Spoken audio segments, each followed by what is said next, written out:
به نام خدا امروز 2 آذر ماه عشق به بچه‌های همدردم کمپ حاصلک آرزوها. حمد و سپاس از آن خداوندی است کریم روزیده و بی‌منت. پس خدایا خداوندا تو را به پاس داده هایت که نعمت، نداده هایت که حکمت و گرفته هایت که قطعا مزید و بر و امتحان است، سرسه را هم شکر سپاس میگوییم. آمین. خدایا روزی این سفره را افزون بگردان. آمین. خدایا پاکی ما را حفظ بدار. آمین. آشپزخونه، آبدارخونه، خدمت گذار. دست شما درد نکنه. بفرمایید نوش جان. آقای یاری، راست میگن تو کمپا غذای پذیرشی با غذای مسئول کم فرق میکنه؟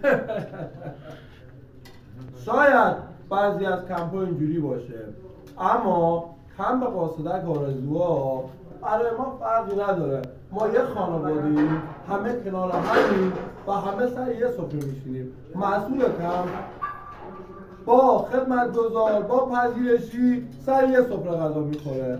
دوستتون دارم. عشق بر شما.